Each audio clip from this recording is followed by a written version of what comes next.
They can be in this at any moment. They just gotta up their mental game, let their talent speak. Amazing placement. What a shot. That was a Yahtzee overhead. Aspect of mental toughness here that's just so different. I like the body language of all four players. Oh, look at that shot!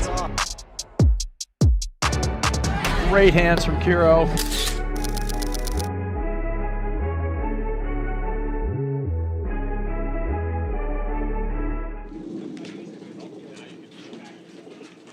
Hello and welcome to the 2023-24 APTA Tour presented by Volley. We're live from the Hyde Park Golf and Country Club in Cincinnati, Ohio, bringing you the Midwesterns, which is the 10th stop on the 23-24 APTA Tour. With live streaming brought to you by the APTA membership, the APTA national sponsors Volley and Fusion, and local sponsors Roto-Rooter, Plumbing and Drain Service, River Hills Bank, Formidable Asset Management, Hiking, Total Platform Tennis, Midnight Paddle, High Grain Brewing Company, and Red Poppy Unique Home Furnishings Boutique. I'm Mike Raleigh, along with Guy Moore, bringing you the men's semifinals between Russell Benkaim and Chris Humphreys versus Tom Gregurovic and Jose Salazar. How you doing, Mike? Great to be with you today. Weather in Cincinnati around 31 degrees, 28 with a little wind chill. Let me introduce the players here. By the way, Mike, great to be with you again. It looks like these guys are going to get started, so I'm going to let them go, and then I'll introduce the players as we roll.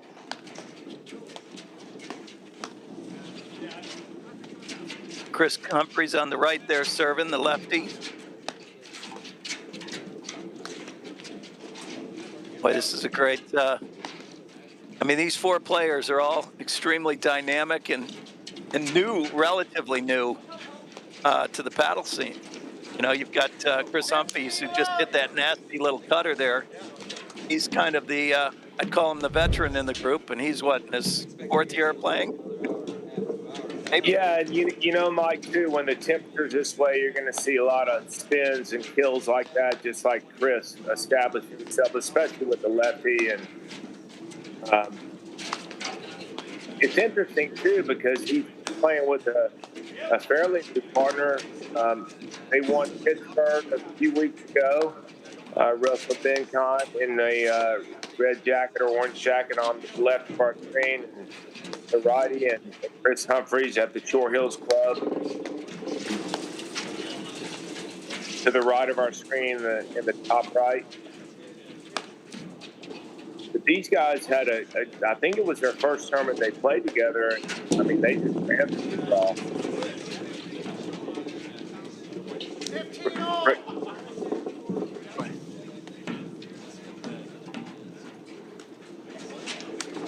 You have on to the back left of our screen, Jose Salazar, who's the director of the Sandwich Club. You have Tommy D to the right in the white sweatshirt there. Who's at Mount? He's actually at the Appawamis Club, which is a great club and ride.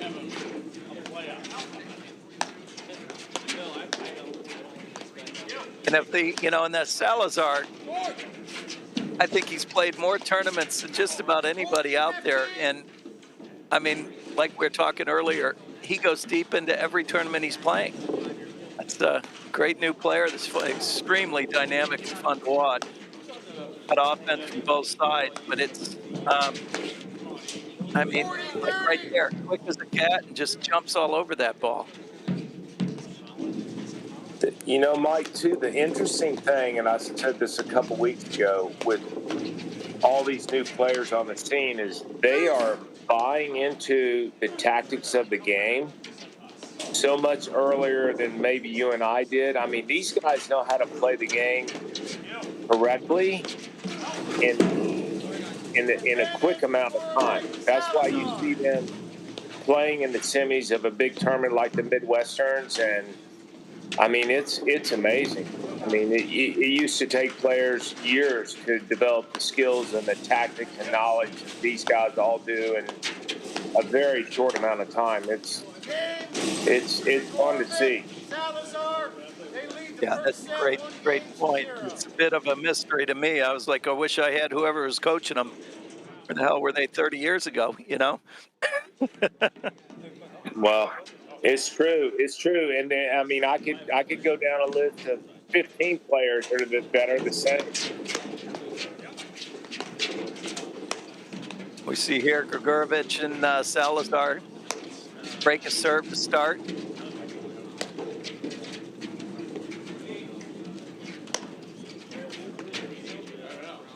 But you know, Mike, even look at their positioning. These guys have a good game plan already.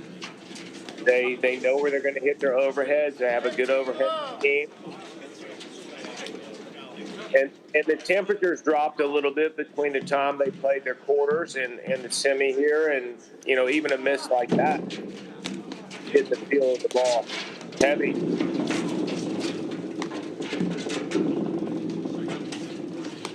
What?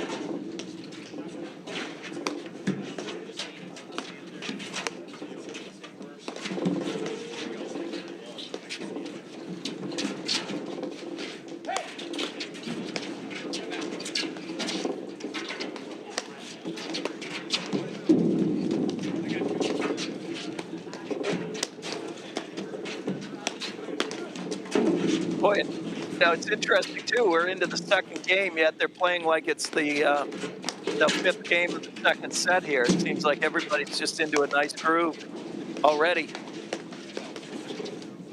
It's just, I mean, you know, we haven't seen a loose point yet, I don't think.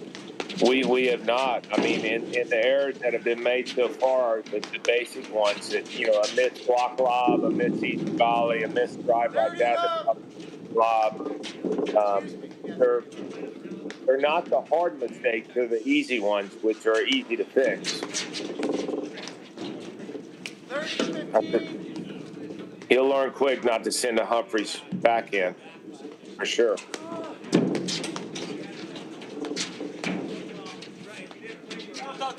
Good call. Great call. Great communication calling him off that overhead.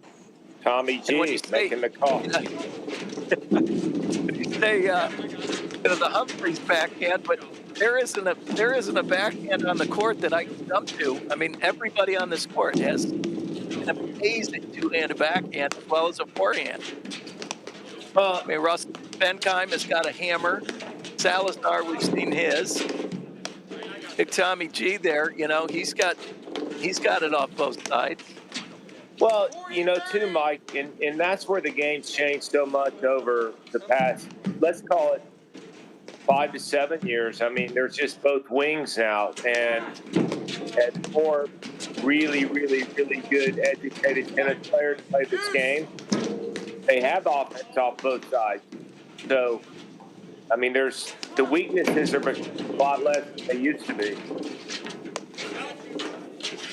Yeah, and I think, you know, the skills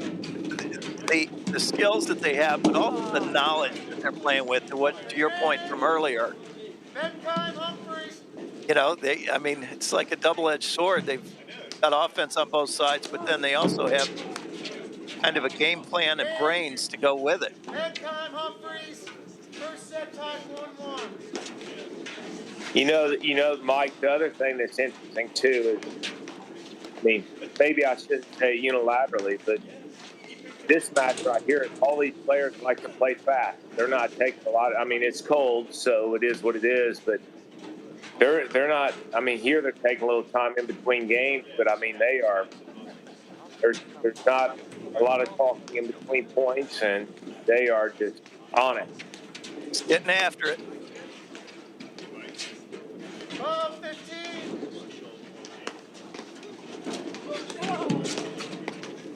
Mike, what do you think about the top spin of the head serve?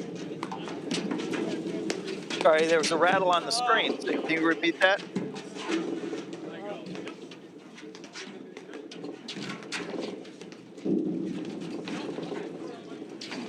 Wow, great drive down the line there from Great drive. Salazar. Sorry, what was your question? My question was, what do you think about the topspin serve over the? See, so here we go, topspin again. You know, maybe he feels more comfortable with Tommy G hitting that on the deuce side. But I think for a righty, you know, when Benkaim hits his heavy kicker, that's a little tougher. He can jam it into the side screen. But on the deuce side, for a righty serving into a righty, you know, that ball kicks up, but it can't jam into the returner. So you're providing kind of a short ball that bounces high. And, you know, it's a tee up for a good returner. Yeah, great get there by Tommy G. And those guys switch back out so quick out. You know, the more committed your partner is, the more committed you could be to a position. But he's serving exclusively that underhand topspin serve on the deuce side.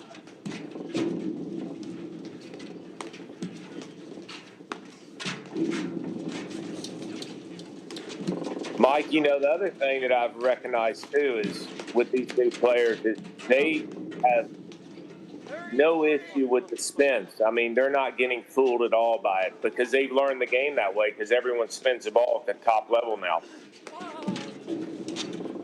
Yeah, they've seen it thousands and thousands of times already, Yeah. even if it's their, you know, first or second year playing on the tour.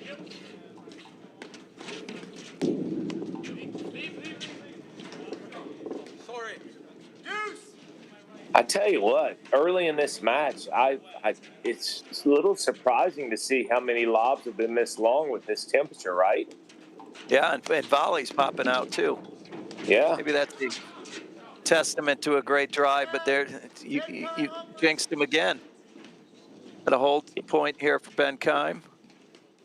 I mean, I think we'd all agree that the last shot you ever want to miss at this level certainly is the lob long. There it is again. You know, and it is windy, so I mean that may have an effect on it. Okay. I think that you're giving them a lot of credit. I bet everyone on that court would say we should never miss the lob long. I didn't say they shouldn't miss it. I'm just giving them a giving them an excuse. Everybody needs an excuse once in a while. Yeah. Especially 3 in one game. Just throwing it out there. Yeah. I mean, I always hated to miss a lob long because we knew we could figure it out off the screens, but interesting.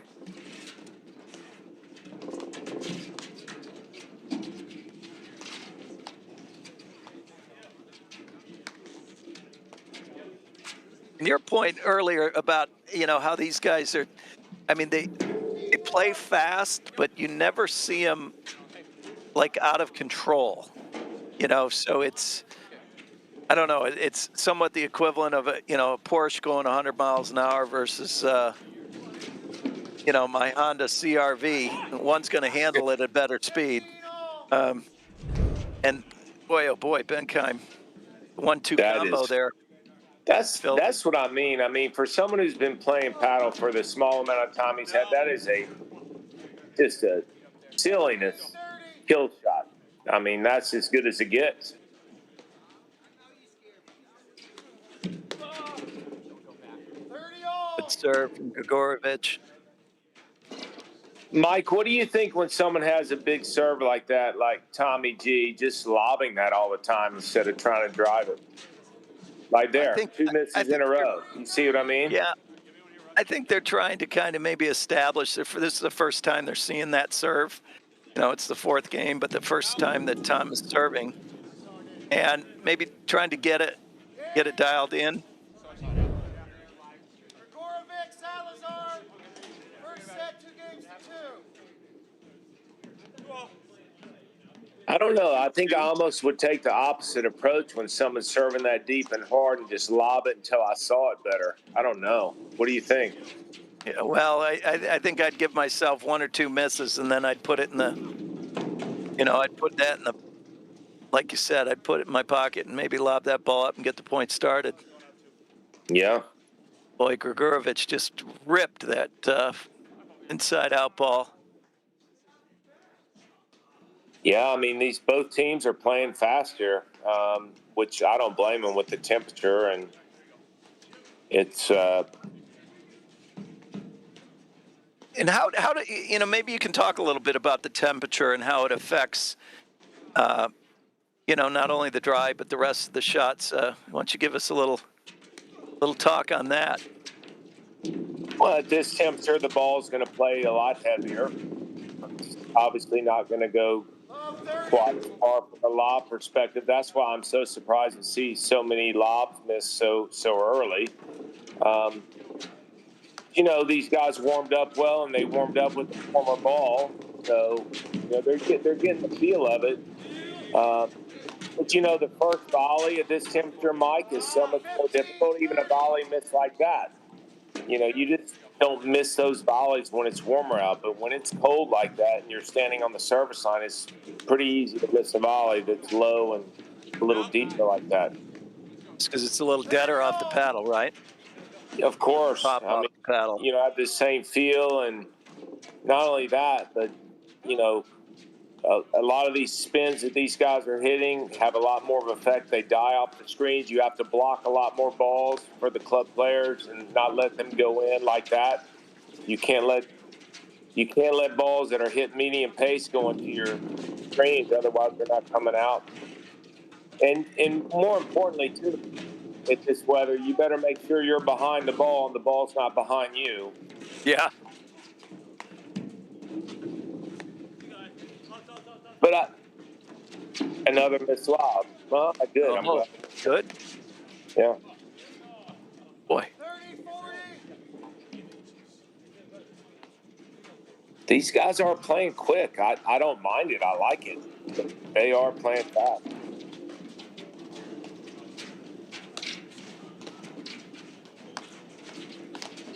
I love how Benkaim and Humphreys, I like this tactic from them. What Chris is hitting.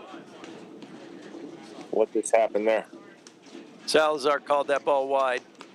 Really? Game. Gregurovic, Salazar. They lead the first set 2-2.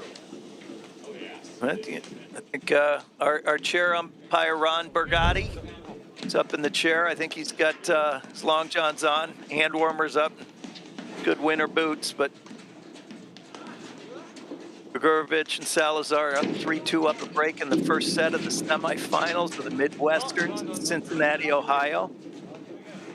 Beautiful Hyde Park.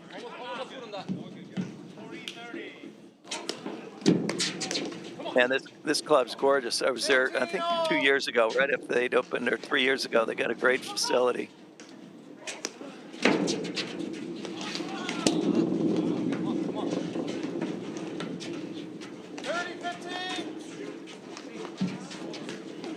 I mean, these guys are playing fight.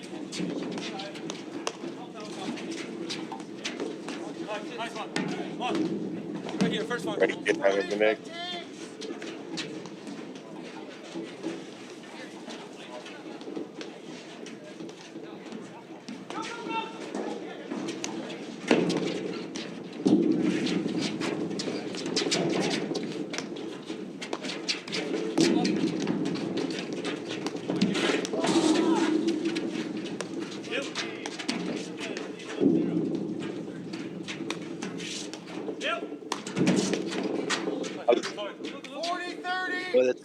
First I do. ball. Yeah.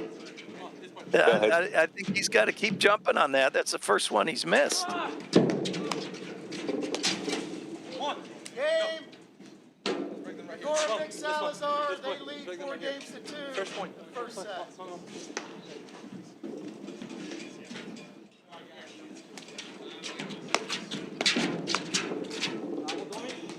What a great volley by Tommy G.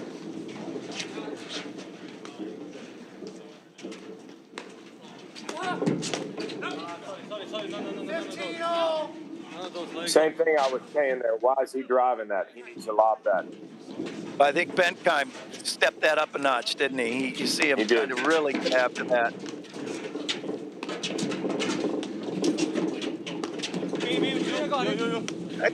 I think I would be testing too Gregurovic off of the screen instead of off of the deck. So if Benkaim continues to hit that big bomb serve, see how well he can handle that return off the screens. Boy, Salazar, he'll find his range. Yeah, I don't see these guys missing bombs. Another one. Let's see what happens here.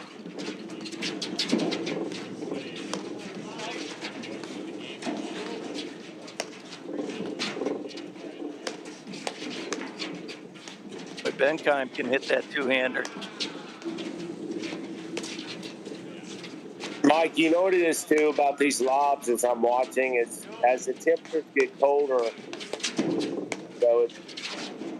it's one of those things where you're like, should I block it? Should I let it go to the screen? So the touch and grip pressure is so much different off the deck is off the screen, right?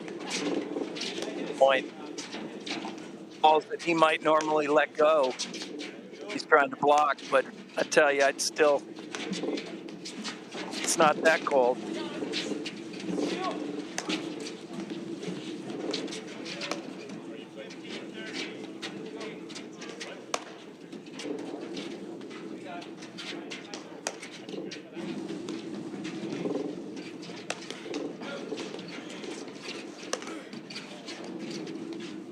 Kind of feel like this is the big point for Humphreys and Benkaim, and to keep Salazar and Gregurovic close. Great drive. Benkaim, Humphreys. Volley is the first set, 4-3. Volley is a proud sponsor of the APTA. It's the first AI-enabled training experience. Volley modernizes racket sports by delivering the on-demand dynamic system for live play training and better workouts. Volley creates a community to connect pros and players while giving users personalized performance insights to track progress and customize their practice. Ask your pro about a Volley lesson today. For more information, visit getvolley.com. Yeah, and Mike, you and I have spoken about this many times before, but what a great innovation. I mean, it's been, Volley has done such a great job throughout the clubs, throughout the country. I mean, what a cool design. It's a really neat device. I'll tell you something else, Mike, in terms of watching these teams, again, both playing fast. And I suppose at this level it's hard to play slow in the weather. I mean, the weather's not that bad. I mean, I actually consider it perfect battle temperature. But, it's interesting, too. You got to have a partner that likes to play that speed as well, right? Yeah, it's all about kind of that partnership that flows. If you're pulling and I'm pushing and we're a team, that doesn't work well. I mean, think about Federer and Nadal playing doubles together. It'd probably go pretty well, but I think Federer's the slowest player in the game. I'm sorry, Nadal's the slowest player in the game. Federer's the quickest.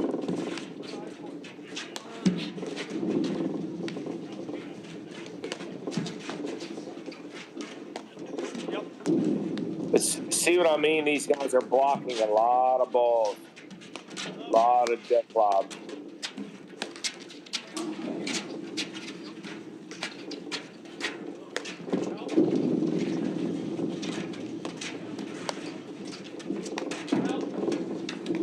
And I drive 4 or 5 balls that time. That neutral drive through the middle. Great spin there. 40 love. I mean, that's just he lets that ball drop so low and just carves underneath it.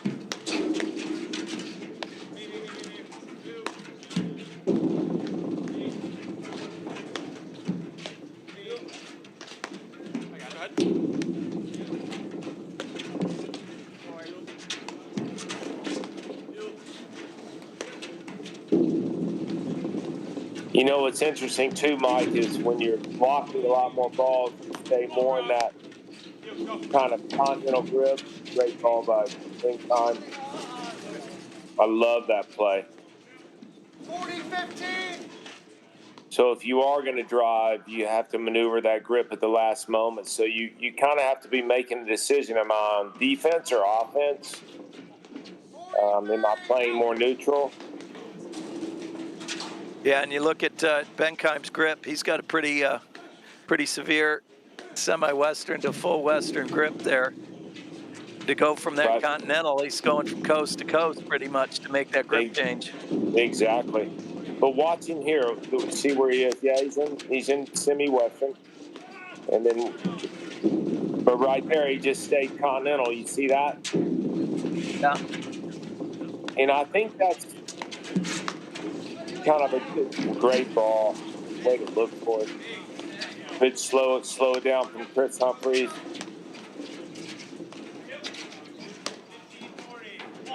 Wow. Oh, good overhead. Oh, deuce. And yeah.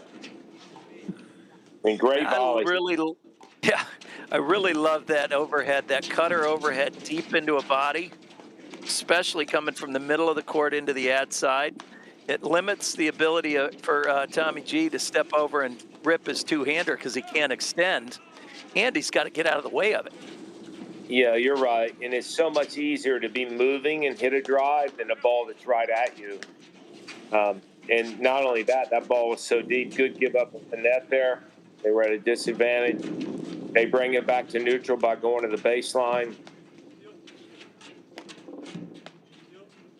One thing I was going to mention too, Mike, is when you're on the baseline and you have players at this level, at any level, hitting overheads off their front foot, you should really be thinking neutral at best. You shouldn't be thinking offense. You should be in a neutral grip. I mean, you should be in that continental eastern forehand grip, whether you're lefty or righty, and looking to block balls or let it come off the screen to lob, not looking to drive. So they're Like not these shifting. guys are now, like this right there. I mean, Chris Humphreys is not thinking about anything other than lobbing that ball. Yeah. Someone's hitting a roller at you, you're not thinking of driving it. Wow, that is a strong point. That's a great point. Repeat it.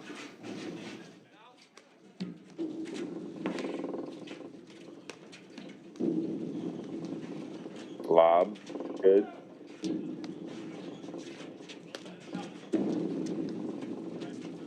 Hey, you can see Benkaim there. All he's going to do is lob that. That's a good ball. He pushed him back. Let's see what type of position these guys get in here. See if Now, they if I'm stay. coaching, if I'm coaching these two being Benkaim and Humphreys, there's two things that I would look to do in the backcourt to have Benkaim lob more balls down the line, and forcing those overheads to come and get Humphreys more involved.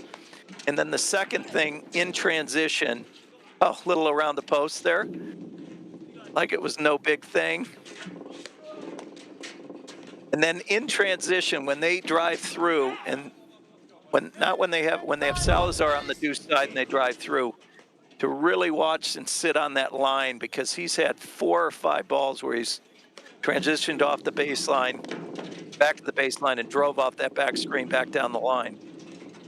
So let's see how those. I'd say those are right now 2 things that I'd be looking for. Yeah, and I'll tell you something else.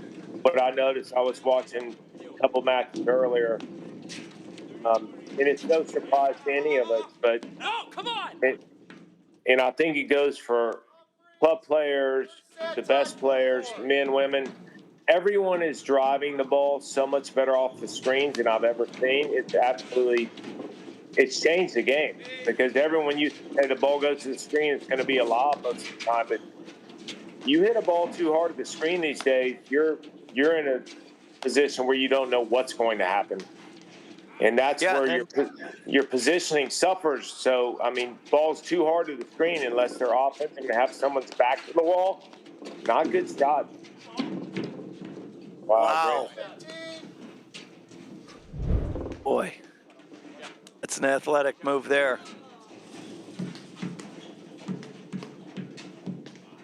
And I'm going to tell you, I'll say this, Mike. I mean, maybe we could get a replay of that in a minute, but maybe not. But, you know, when you go back and have to hit a deep overhead like Chris Humphreys had there, just give the net up because you can't fight it back. You're not going to get back in position. And even though they lost the point 3 balls later, if he bailed, then they're going to go back to neutral again. I mean, it happened. It was a great lob. Yeah, and that, you know, where they're forcing Benkaim, to your point about 3 shots later, Benkaim's forcing balls into that sign screen. Gregurovic is just stepping over and shortening it with his 2-hander, yeah. And Tommy G. They have a new nickname because it's a lot easier to pronounce. Yeah. Well, I hope everybody's okay with us calling him Tommy G. He better be.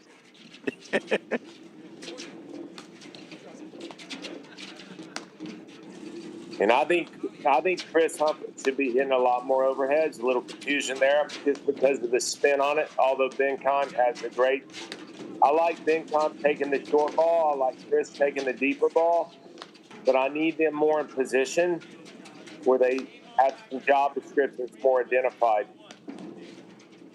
Like there, I think Chris could have just ripped that up. Let him do this. As a lefty especially. Come back.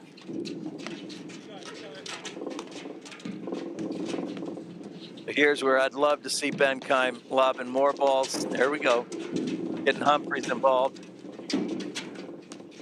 Because the last 2 times he's done it, Humphreys has gotten the transition drive and they've taken the net back over. So I will say this too. I watched the finals match in Pittsburgh, Benkaim and Humphreys was hitting the majority of the overhead. And I think, I could be wrong, I hope I'm not, but that was probably the first tournament they played together. They had a definitive net scheme. And wow, that's so good. And that's the issue too, is, you know, Benkaim's so good at bat that he wants to hit short balls just like Chris does. They just got to decide who's going to do it.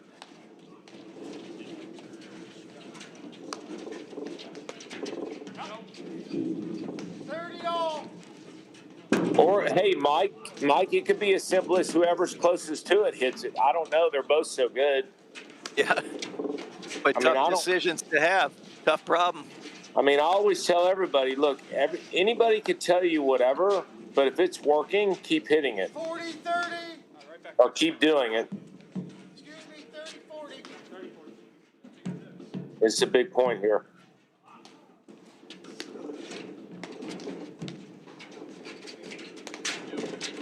Good ball to give up the net on.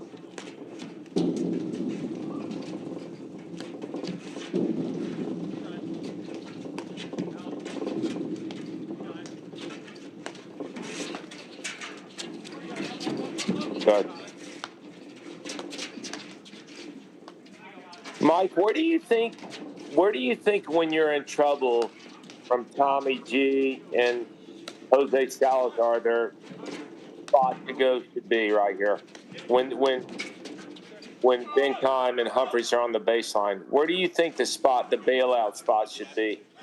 Well, it's a tough choice, you know, tough place to choose, but I would say the left hip of Humphreys, you know, kind of pinching his forehand, not letting him stretch out on either end, but deep to the, almost the second post there, that left hip of Humphreys. Because I say even if the ball can be driven, if I'm the person hitting the overhead and you know where I'm going to hit it, at least you're in position to defend the next drive. Because if you don't know where I'm going to hit it, then you're scrambling, right? You're a better volleyer for me when you're at the net if you know where I'm going to bail our team out when I'm in trouble. Otherwise, just let the ball bounce and go to the baseline. And that's where, that anticipatory movement prior to, if I see you struggling with your overhead, I know already what's our plan and where we're putting it. Absolutely. Especially at this level. And you know what? I shouldn't say at this level. It's ridiculous. At any level, you have to have a spot that you're going to go when you're in the most trouble hitting an overhead. Because good teams are going to lob well, and they're going to force you into a situation where you make bad decisions or press.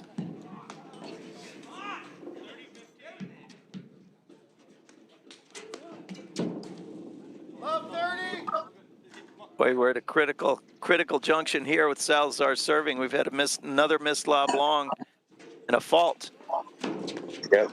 15, 30. Wow. And then he comes back with that. He's got a short memory. I like that move by Benkaim, though. Good move.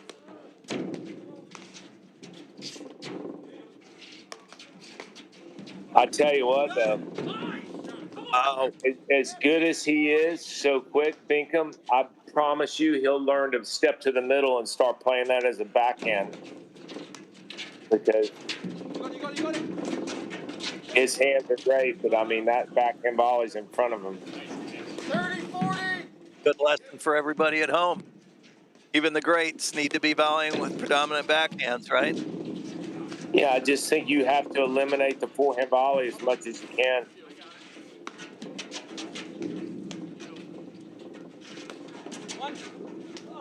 Although, Game. Benkaim. Humphreys. First set tied 5-5. I like it, Mike. I'll tell you what, from the last match I was watching with Dan Hirsch, I mean, he's a guy who uses kind of I want to say a semi-Western grip at the net, but it's close to it. But he's a guy who has a great forehand volley. I mean, it's not what we teach. It's on the net, that close to the net. He's got a volley with that grip, and there's too many balls right at him. He can't turn his paddle if it's continental. There's no way. Yeah, he's almost has what I'd say like a pickleball, almost that windshield wiper type. Exactly. To it. And I heard Patty Hogan, one of the greats, and Lauren, great call in the match before, talking about comparing Danny to Mike Stulak a little bit. And Mike Stulak the same way. He had his grip a little to the right, and his volley at the net, especially his forehand volley, just stuffed you every time.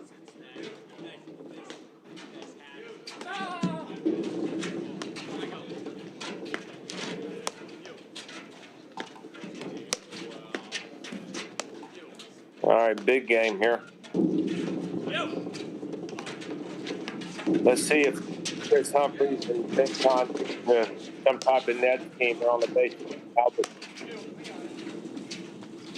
That ball almost looked out to me by Tommy G.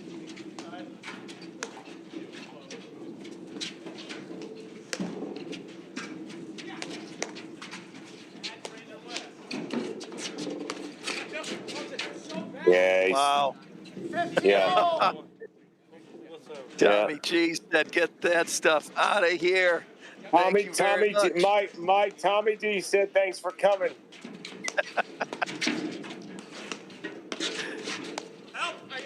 Little stocking stuffer there. He just had a, yep. Same guy though. Same guy. A little excited. Yeah. You hear him calling for the chicken wing, talking about spotting the drive, not going too big with it. True. Oh, it's a big game. 45 here, Benkaim serving. 5-all.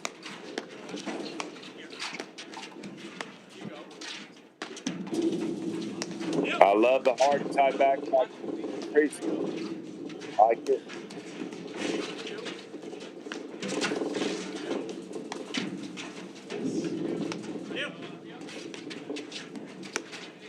Smart. 40, Wow. 30.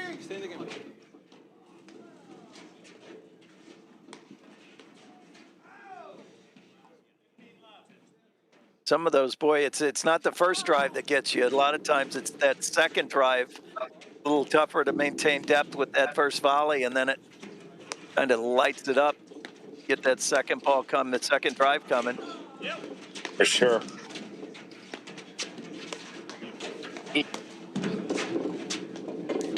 You know, and Mike, I don't mind, especially the tempo of this match. I think it favors both teams. They're both playing fast, but I think they also have to understand when to slow it down, especially from the baseline. Not so much from the net, but from the baseline. They need to understand, hey, when to hit one more lob. You're going to get a better look.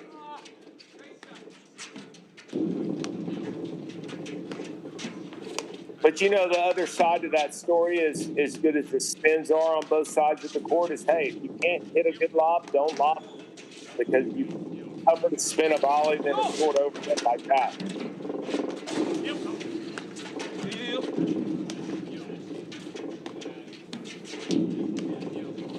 I love that overhead of Humphreys. I think his reset overhead is, talk about reset overheads. Benkaim just got it too. Well, that's just it. It's when to speed it up and when to slow it down from the net. And if you don't know what a reset overhead is, it means kind of putting the ball deep to the middle of the court, kind of create a neutral situation. Wow. Humphreys, they lead the first set 6-5. Watch this replay here. That's sick hands from Benkaim. I mean, that ball was behind him when he hit it as a forehand. That is, and that, you know, you look at it and you go, hey, that's why I understand he hits a couple forehand volleys. And the game becomes so fast at this level that you're going to have to hit more forehand volleys than you would any other time. I mean, you're just going to have to. Well, and I think when it speeds up like that, their instincts take over, and they're all, you know, elite level tennis players now playing platform tennis that, you know, it's, I mean, people say, well, should I hit a backhand? For the average player watching this, absolutely. But if you're, you know, that top 1%, sometimes they've got a little more leeway, don't you think? Yeah, for sure. And also, I'm noticing something at the higher level all the time, and I think the club players should do the same. When you get in these quick exchanges, as a righty, the tip of your paddle should be at 10 o'clock. So you're already looking for the backhand volley, especially the hard ball at your body. And as a lefty, it should be at 2 o'clock. I mean, there's just no ifs, ands, or buts. I mean, it shouldn't be 10 or 12 o'clock. There's just there's no way, because you're gonna bite on the wrong volley. Yeah. That's a great eye from Benkaim there.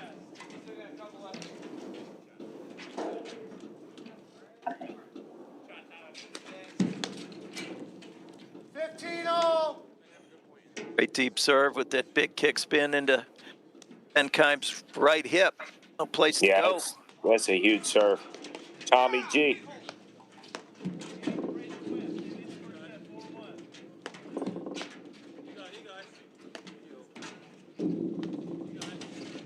One thing I see too, though, Mike, is as great as all these guys are, is there's just a lot of. I mean, this is a good point. You know, Salazar's hitting most of the overheads, but let's just see what happens now. Do they go back? Do they have a real overhead scheme where they're playing, trying to hit their overheads? See what I mean? That's what I'm saying. I'm not sure that they do, and they're good enough that they could. I mean, if you and I are playing a match, and I tell you these are my 1 and 2 spots, and I'm going to hit my overhead, you know where the ball's coming back from. I mean, we're watching amazing points, but I don't know.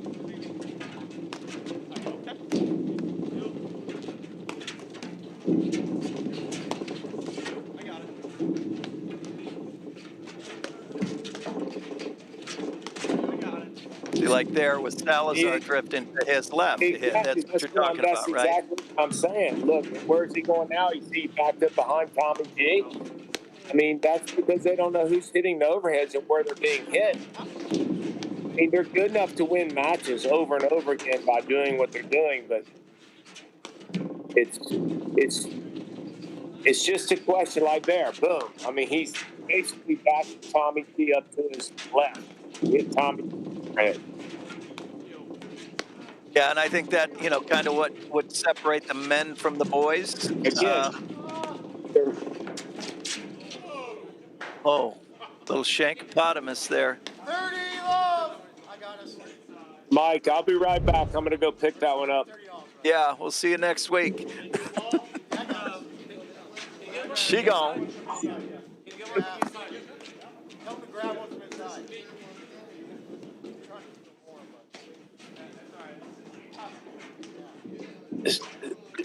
So one of the things I would like to say, Mike, too, is, when we're talking about,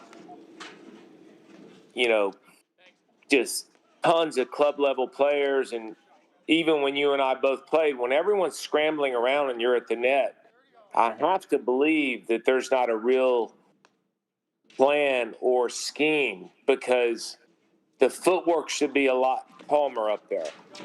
Yes.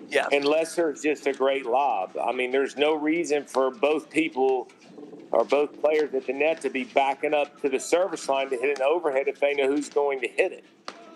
And to layer in with your earlier comment that, if Humphreys is in trouble, he and Benkaim have probably established where they're going to hit that overhead, so Benkaim can move before the overhead is hit or as it's hit into a good defensive position. Yeah. Here we have 5 serving 6, game point. Gregurovic and Salazar.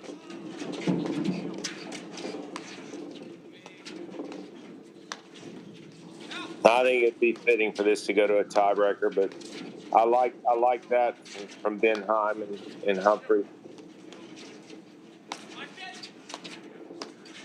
And just so we're clear, I know we've been calling Tom D, but it's Tom Gregurovic. It's just a lot to say. I love his last name for sure. Whoa! Oh, man down. He's up. We got a runner. Yeah.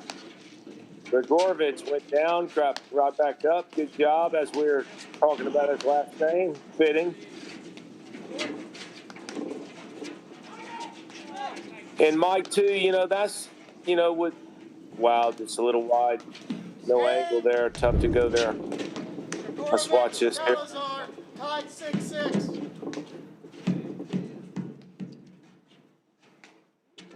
All right, Great, tiebreaker. great recovery by Gregurovic. All right, I always think in the tiebreaker, the first couple points are so important, even though paddle has so much momentum. But, I mean, we'd always rather be up than down, right? I'd rather start with the momentum. Here we go, like another lob long. 1 love for Humphreys Benkaim. Tiebreaker of the first set of the semifinals. Midwesterns in Cincinnati at Hyde Park Country Club. I'm Mike Raleigh along with Guy Moore.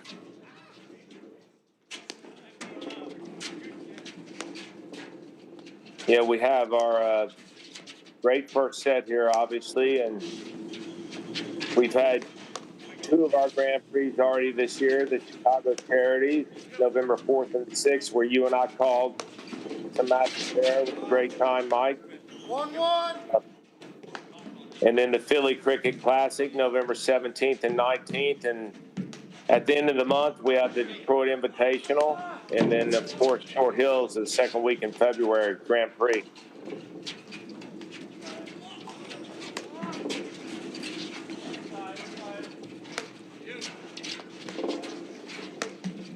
So let's see if things slow down a little bit here at 2-1. I'd say tighten up here. It's 2 serving 1. Benkaim to serve. Kind of 3 uncharacteristic unforced errors from the crew. Let's see what happens here. Well, it just so much transition still. 2-2.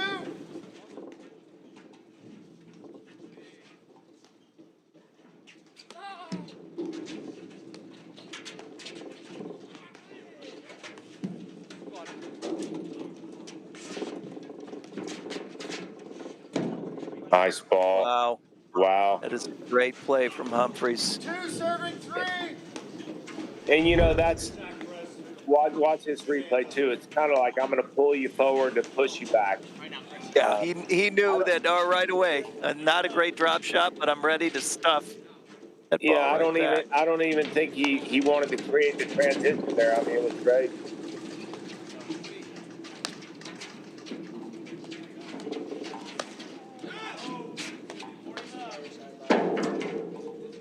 Little different look with Gregurovic in the ad or deuce side there. 3-all.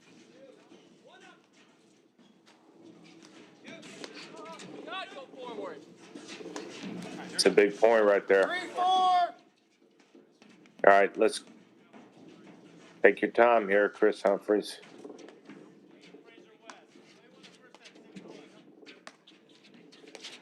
See, this is where I think there needs to be some discipline in that scheme. There cannot be confusion here as to who's hitting overheads or where they're hitting the overheads. And maybe it is Benkaim hitting them. I don't know.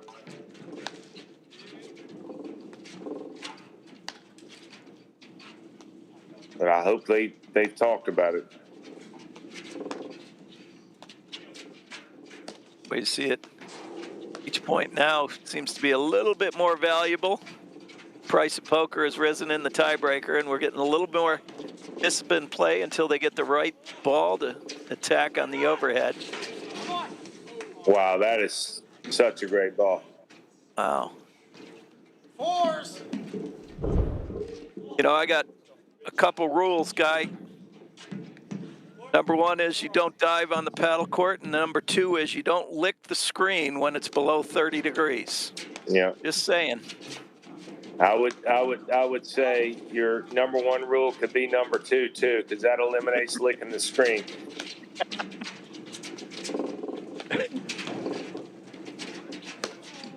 I tell you what, Jose Salazar, and you know what, Gregurovic, these guys just don't miss balls that are just, I mean, they're just spinning and moving. But great drop shot. You know what, though? Hey, maybe that's a good play. I said it earlier. I thought Humphreys should be hitting more overheads, but his touch at the net is phenomenal with knowing what to spin, knowing what to drop. I mean, hitting 2 kill shots in the tiebreaker is huge. Yeah, that could be the difference maker in this breaker. For sure. But see, there's a good example. If you're not sure who's hitting overheads, you're not sure in that lefty-righty combination who's going to volley, even though they won the point. You know, you have 2 players standing a foot in front of the service line, but not costing them here yet.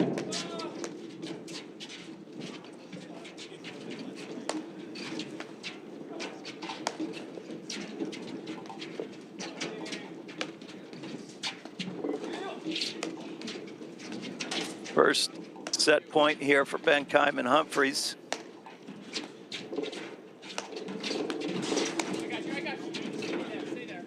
Great move. Great cover of Benkaim.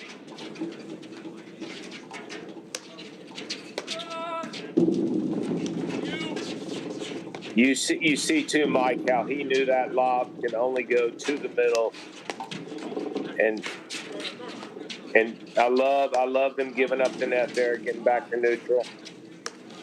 The big thing, they just no chance of staying in that volley, staying in and volleying. There we go. That is the first set to Benkaim and Humphreys.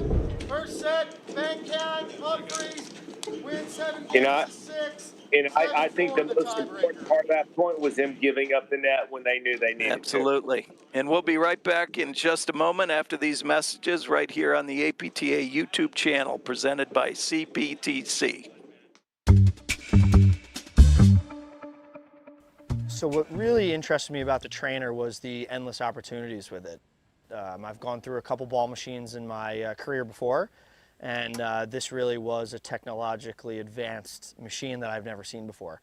Digging into it a little more in depth, I really found the opportunities to use it in my advantage. All right, ladies, just 1 minute, we'll get started. Always trying to recreate these tennis ball machines into paddle ball machines to practice, and this was the first thing on the market that really came out. We have a robust membership here, very active in the paddle community, and I think the volley is going to kind of put us over top as a program. All right, ladies, welcome. All right, today we're going to go over our side back screens. So we've got the volley trainer out here with us today. We'll have two on this side hitting. So the cool part about the volley is during lessons when I'm able to use it is I really get a more in-depth connection with my clients. So when I have a lesson out on the court, I can set up the volley to feed a screen, and I don't have to be on the other side of the court kind of yelling to them what they need to change, what they need to do while I'm hitting. I'm really using my time with them right next to them to make those changes quicker so they can have more success in the long term. Bridget's on the net, Robin sliding over. We are going to be beat by this cross-court lob a lot. I'm Blake Anderson, Director of Rackets at Fairmont Country Club. Try the volley at your club and you won't regret it.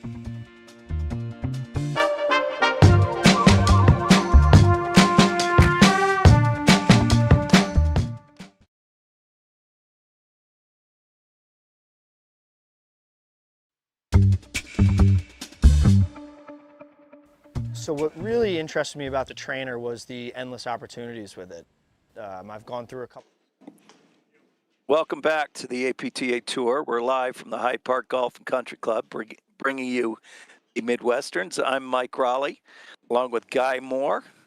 We're in the semifinals of the Midwesterns here. We've got Humphreys and Benkaim just won the first set in a tiebreaker 7-6 over Gregurovic and Salazar. What are your thoughts on the first set here, Guy?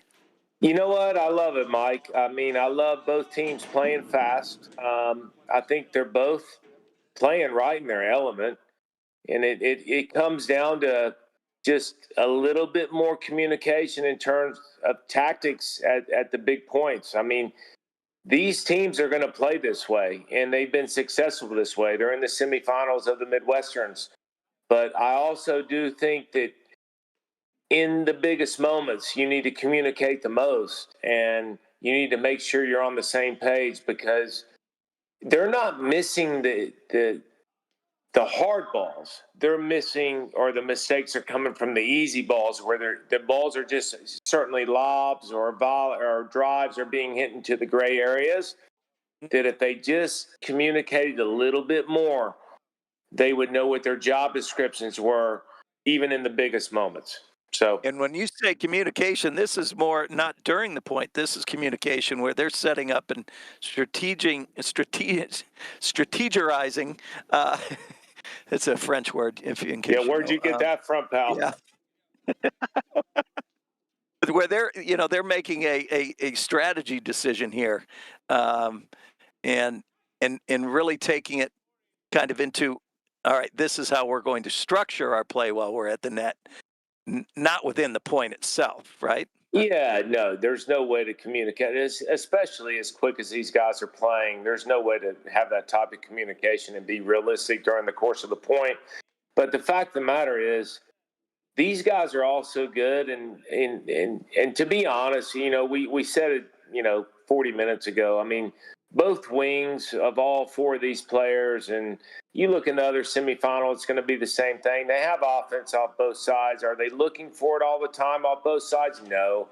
But the fact of the matter is, there's got to be a spot where you dump the ball when you're in trouble, hitting an overhead when you are exposed. And there's got to be direct communication, who's volleying and who's hitting overheads when you're in trouble. I mean, that's it. Oh, the start of the second set. So we have Jose Salazar serving, Tom Gregurovic to our left here. with the hoodie on, the white hoodie. Jose Salazar in the kind of the midnight blue with the white paddle. Chris Humphreys to the top left of our screen, lefty in the blue, and Russell Benkaim over there in the green.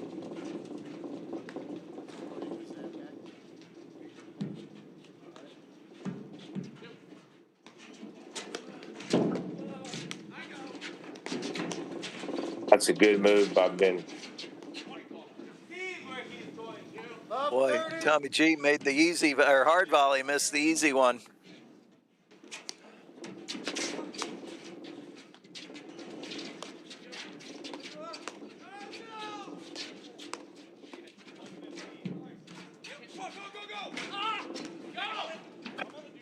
He held that well. Great Boy, he get by did. Benkaim.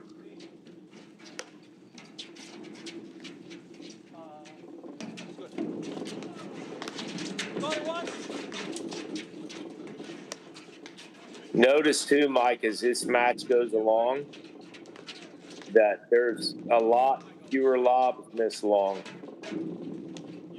Did I say that right? I think you did. I think you did. Well, the temperature's getting cooler, but it's like we said. I mean, the players all have better feel of what the ball is. And to be honest with you, when you're hitting a bunch of deck lobs, it's all about grip pressure. Your grip pressure at the beginning of that lob is much different than at the end. You're not, if 10's the death grip, you're starting with the deck lob at like a 6-7 and then ending with like a 2-3 because you're releasing pressure to let the ball become softer.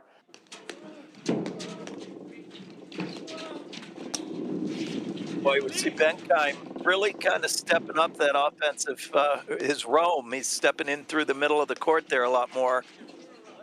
30 all. I want that one back. That's his bread and butter, I think.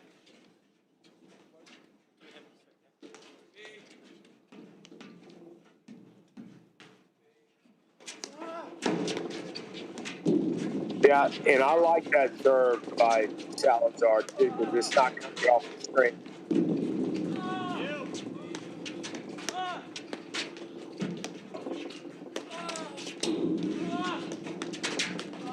And Mike, you have to decide who you're in. It's based on who you're playing against. If they have a great screen drive, I mean, do you want them returning it off the deck with a ball with a lot of spin, or do you want it coming off the screen where it's more of an offensive drive where they can come forward? And then it becomes about space and time too. If they're driving the ball from 3 or 4 feet inside the baseline, you just don't have time, especially if you don't. Wow, Benkaim had that. You know what I mean? Yeah. It's kind of, you got to pick your poison. Like that ball there. I like that deep ball with spin that he's hitting Salazar. They lead the second set. 1-0. Benkaim and Humphreys won the first set 7-6. Yeah, shout out there to Ron Borgatti, our chair umpire. Hopefully he's getting hazard pay for playing in this wind and cold. I think they're calling for a new ball here.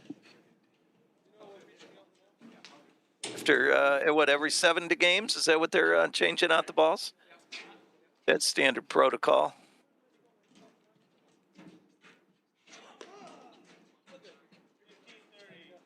Hey, Mike, right here, this is the slowest they played all day, this little break.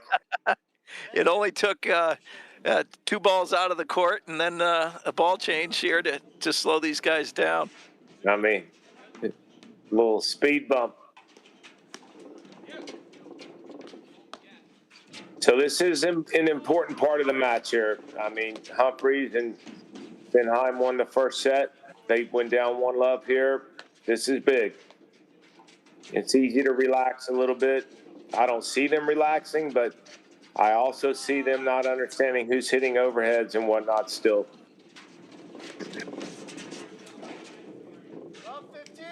Gregurovic, that's a I mean, nothing you can do about that. I mean, that's just pure speed, and I think he's basically telling Benkaim that you better hit it better than that if you're going to bring that out. Yeah. He is quick.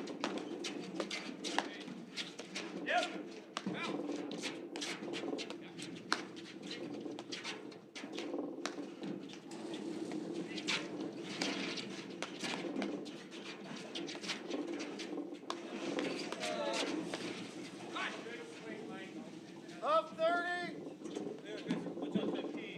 So this is Mike. This is where I think that there needs to be more of a definitive plan at the net. I mean, there's just. See, look, they're both closing the net at the same time. They don't know who's hitting overhead. They're just too good for that. Yeah. They're going to win points, but I'm telling you, what I watch in Pittsburgh is Chris hitting most, Humphreys hitting most of the overheads, and Benkaim on the net. I mean, it was very clear as to who was doing what. And I don't care who hits overheads or who hits volleys, but in a lefty-right scenario, you're such an advantage to playing the stagger. Why not take advantage of it? Yeah, because you can basically pick which corner you're going to have. Exactly. The overheads running in and out of. But as good as they are, they can just be. I mean, that's a great shot by Russell. But win or lose, you could win a lot easier with a plan, right? Or lose a lot easier without a plan. Well, true. I mean, for sure.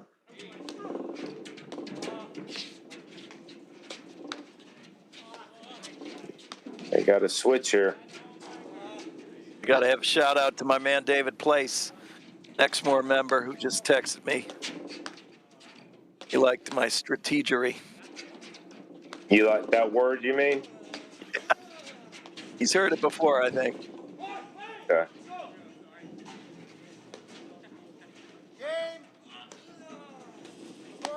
Boy, Gregurovic and Salazar up a break here. Up 2-love in the second set.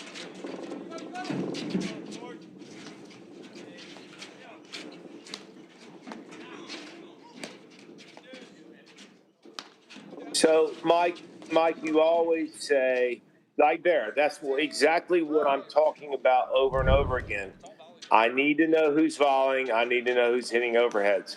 And I tell you what, if I'm Salazar and Tommy G, I'm lobbing in the middle all day long just to make them fight over because they're not sure what's what yet. Again, they won the first set, but there's going to be adjustments. And I love the way Chris and Russell played in Pittsburgh with the definitive plan. It was so easy to see in black and white.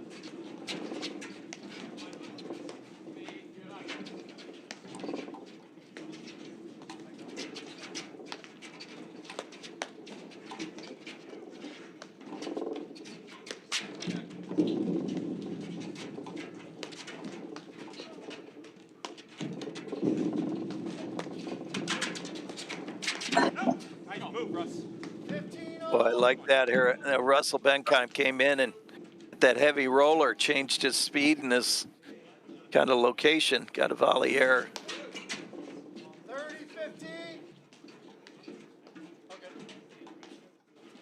What do you, when you win a tight first set like 7-6, like Russell and Chris Humphreys won, what do you say to your partner going into that second set? Because obviously there's going to be a bit of relaxation. You got to fight against that. But what do you? I almost, and the same thing with the kind of a relatively large lead within the set. Almost treat it like you've lost. Say like, okay, we just lost a tight one. Let's really keep it. But I think acknowledging it more than anything and just saying, listen, let's not have that second set letdown here. But let's play it like, we got. You got to focus on the now and not the past. Win or lose.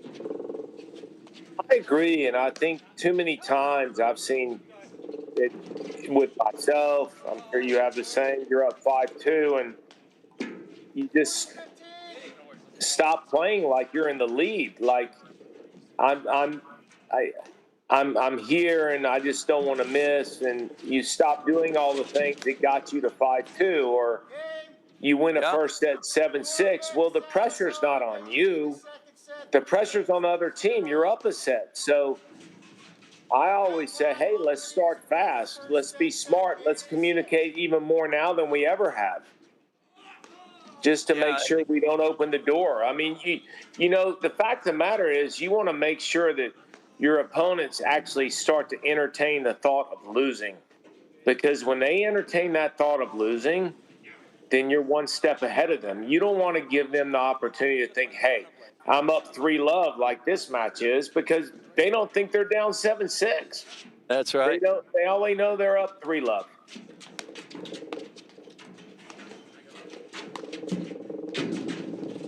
You know, and I've shouted out to, there was a local pro here, Ray J. Murphy.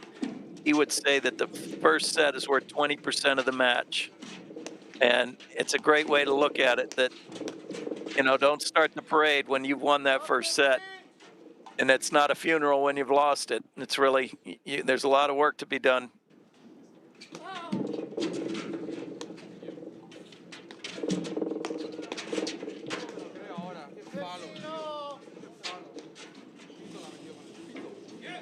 Mike, maybe we could, I'm not sure how we can do it, but I'd love to get what's going on in that other semi there. Maybe our boys there live in the booth could give us a little heads up. I don't know.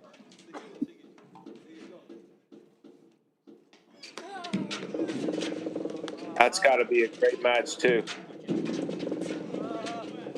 They're probably at like 3-all in the first set. All right, so that's the score. Other semi, everybody, 3-all in the first set. After an hour and 40 minutes or hour and 20 minutes here.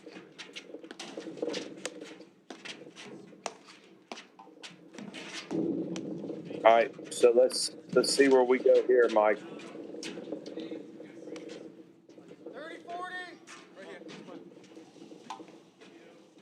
I mean, they need to win this game, otherwise we're going right to a third set.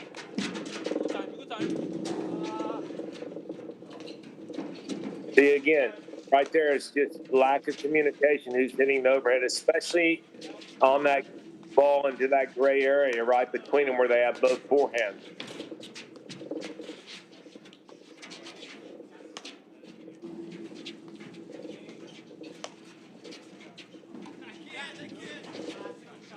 And I say this too, it's so much less of a problem from the baseline to not communicate than it is at the net, because you get stuck, especially with the lefty-righty not knowing who's going to hit the overheads, because once you've switched out, you have two forehands in the middle.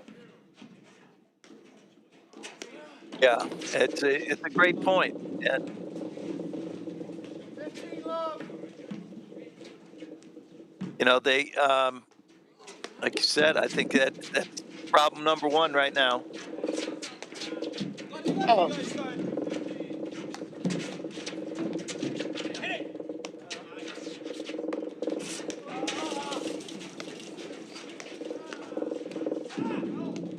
You got to know at the biggest points of the match, or when you're in the most trouble in a point, what your job description is.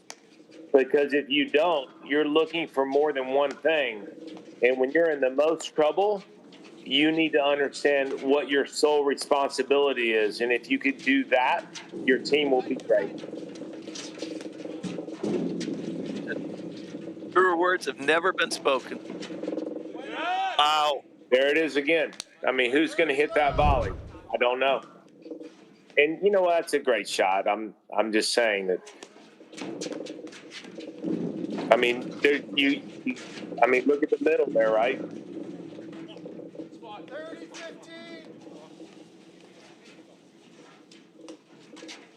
30-15. I don't think either one of them thought he was going to hit that good of a shot off that. Well, I mean,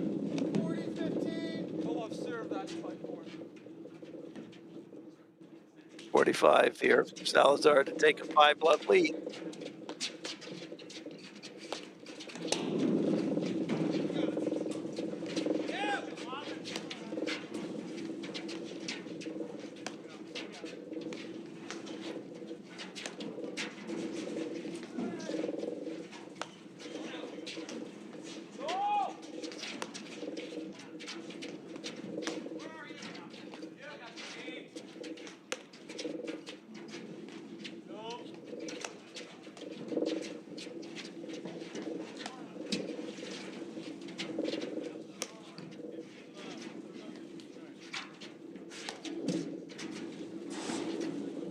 wow, great shot.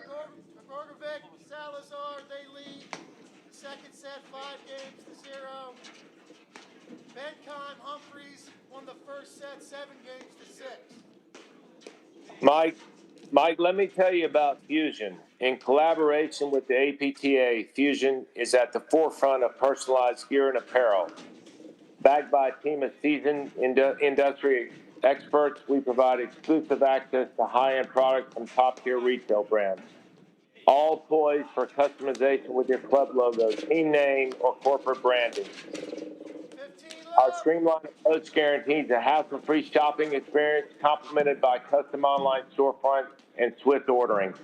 Visit www.gearbyfusion.com and let Fusion seamlessly weave your branding into elite merchandise.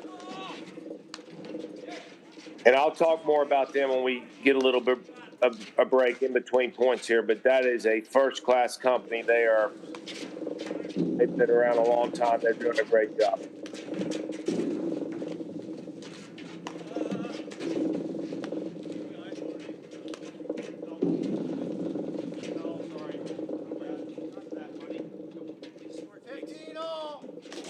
What do you think here? You're down 5-love. You just ship this set, or do you try to get a little momentum back? No, you got to make them fight. I mean, I would slow it down as much as I could here and play long points. Win or lose this game, you carry that momentum into the third set. 15-40. It's the opposite of what's happening. Yeah.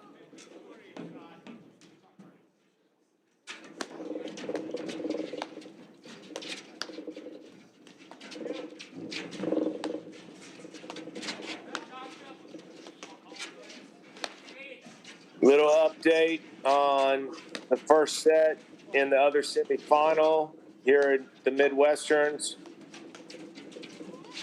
Fraser and West took the first set 6-1.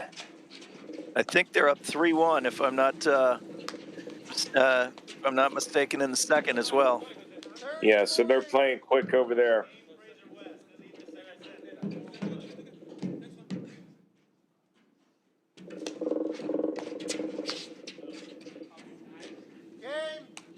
All right. Well, that takes us into the end of the second set. 6-0. We'll be right back in just a moment after these messages right here on the APTA YouTube channel presented by CPTC.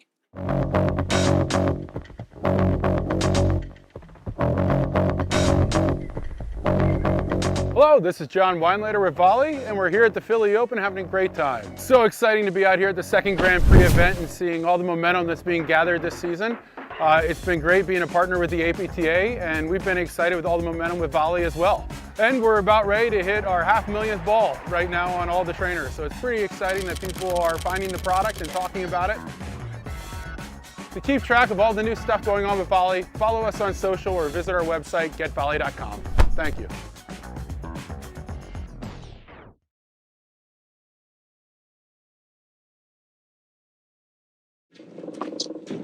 All right, welcome back to the APTA Tour. We're live from the Hyde Park Golf and Country Club, bringing you the semifinals of the Midwesterns.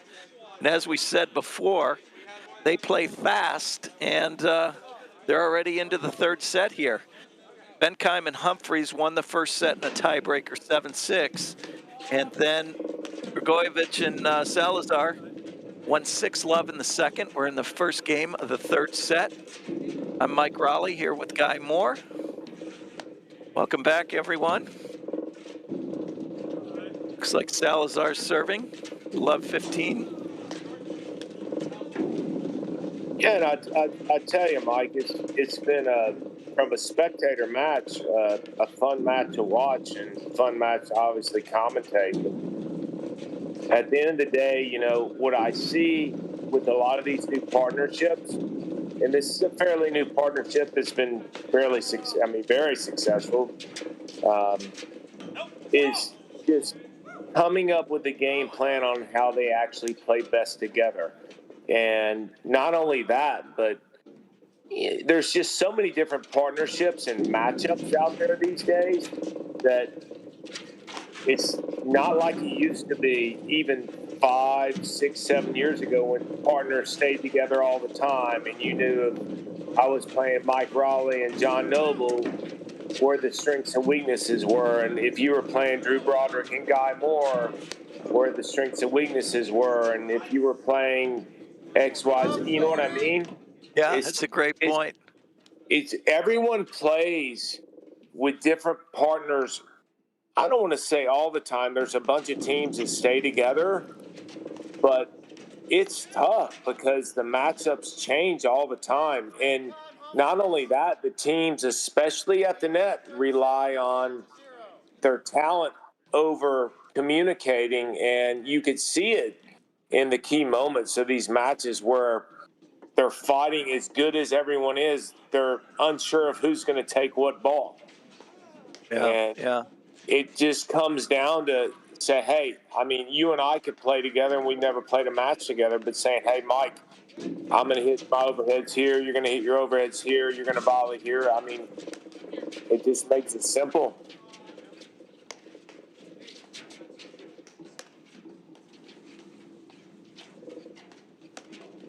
I like how that statement game to come out, you know, after having a bagel set, you come out, real strong presence in that first game of the third set. For sure.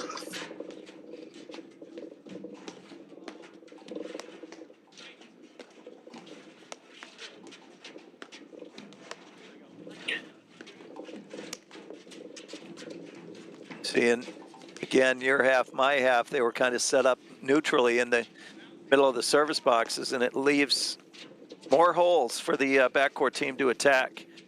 Well, again, if you and I are playing and I'm in the overhead position and you know where I'm going to hit my overheads, I pick two spots that I'm going to hit them that you and I have agreed on. Our ones and our twos. Let's just call it the two spots, whether it's to X players, forehand or backhand, whatever their strengths or weaknesses are. We pick those out. And you're at the net volleying, Mike. Aren't you going to be a better volley player for me? Well, I'm defending spots rather than trying to cover the whole court. Well, you know as a volley player if I'm hitting more of the overheads or vice versa, where the next ball's coming back from. So how can you not be better?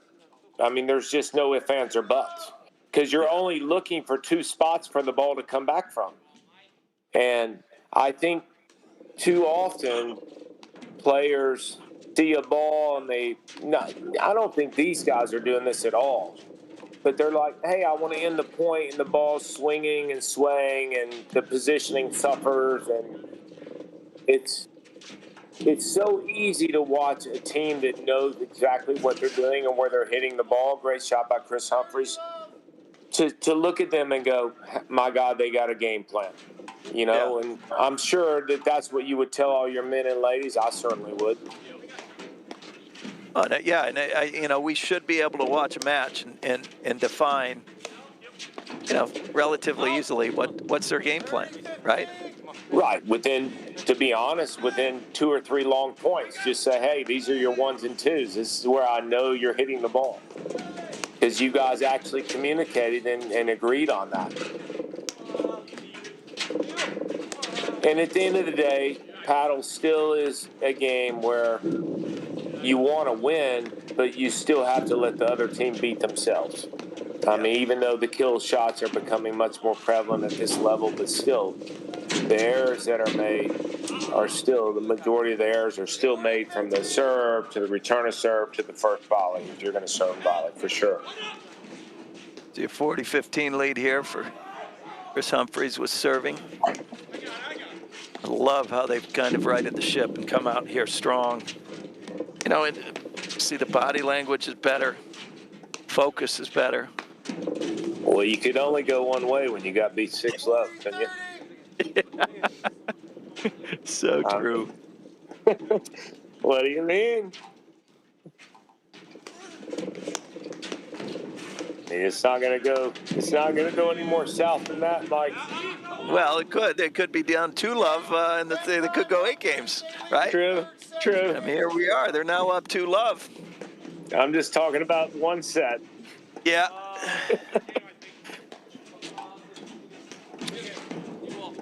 All right, so let's flip the script. I mean, so we're kind of seeing the tale of it on both sides with these teams, right? I mean, Chris and Tommy G, Chris and Russell win the first set 7-6, a tight one, and then they lose the second set 6 love, and all of a sudden they're down 2 love. I mean, it's just not a good feeling. I mean, the momentum shifts are incredible here.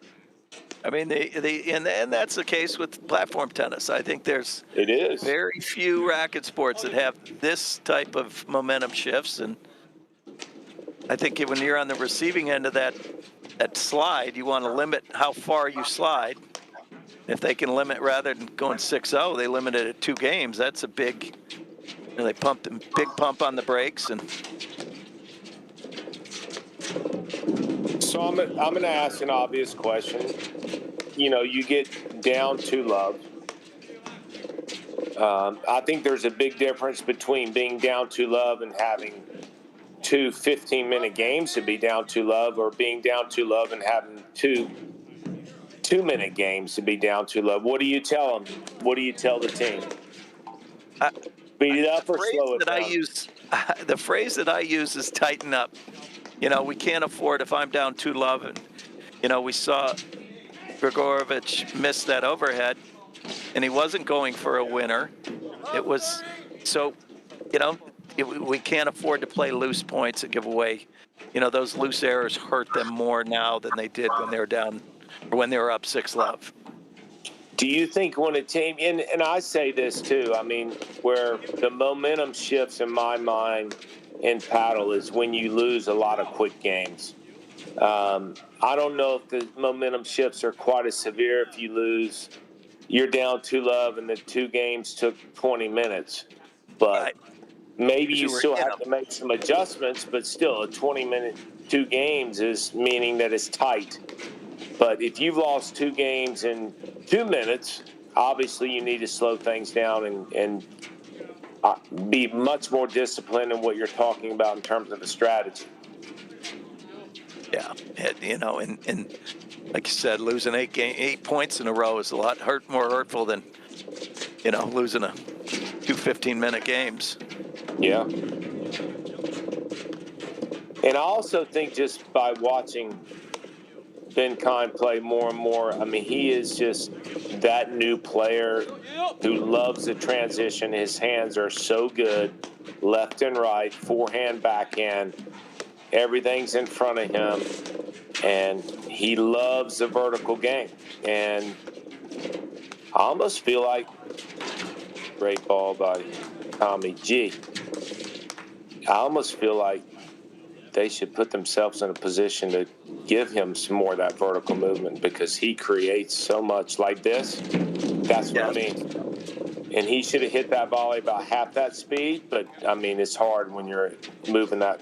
But I think that's the play, what we just saw, that favors Chris Humphreys and Russell Benkaim. I think that's what he wants to do, and that's what he's great at. And Chris can set him up all day long. Let's see what happens here. Great hold there. He had the semi-western grip. I like how you know that thought, but to go in even further, how do they do that? Well, that's where we've got to get Benkaim lobbing more down the line. So then those overheads are hit into the middle of the quarter to Humphreys, where Benkaim can slide to the center of the court and crack that rolling forehand. You are so correct, and you just saw it right there. You see him hit that. And the funny thing is about the forehand he just hit, he held it, and the biggest part of the success of that shot wasn't the spin, it was the height. He hit it up around shoulder level, which is the more difficult volley, and then the next volley is just, I'm going to go right at your body, or he spots it. Yep. Yeah, I like exactly what you just said there. Let's see what we do here again. And, the fact of the matter is the deeper you lob, the more the overhead's got to be hit to the middle. The angles are eliminated. I mean, it's just a fact.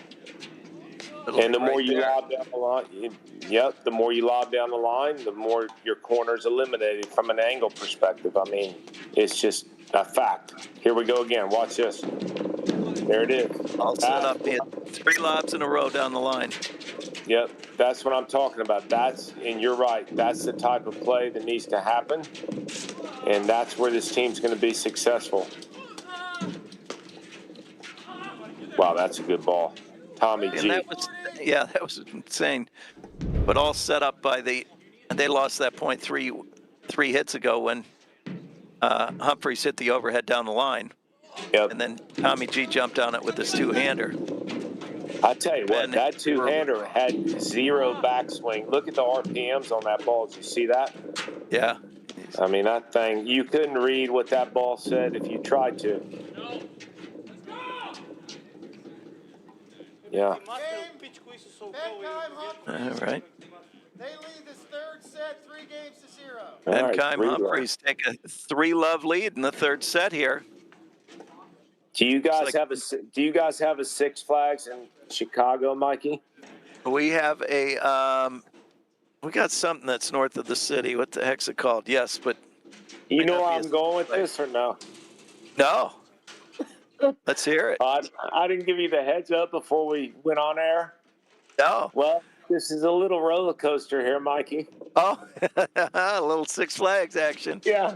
You like that? I like it. I love the roller coaster. It's the story of my life. Well, you don't want to be on the other end of this in the third set. No. Get seasick. Yeah. Yeah.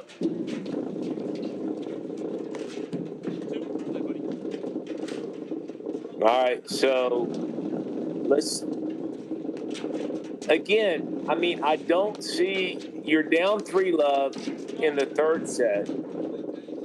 Great volley by Jose Salazar. Are you talking more here, or are you just going to keep playing the same pace? I mean, what's going to happen here? What should happen? Well, yeah, exactly. I would be arresting the action here with the kind of a meeting on the mound, so to speak. Just kind of some reminders that they're still in it. Okay. What if they had to go to the bullpen and you were in there? You're coming in. You're talking to Tommy G or Jose Salazar. You're their partner now. What are you doing? Boy, this is a great question. It's a great question. I think we got to start building the point a little bit more. Benkaim has gotten a little hot, so I'd be real mindful. I'd be mindful of the overheads that I'm hitting through the middle of the court when we're in trouble. And it's tough to think, but boy, do we hit the ball more to Humphreys and not allow Benkaim to step to the middle of the court and take over with the blitz. Or I have one for you. I like that. I like that a lot. Or do we play Benkaim more, and when we're in trouble, go to Humphreys soft deep to the middle to his forehand in the screen? Because who's hurting us more? Russell.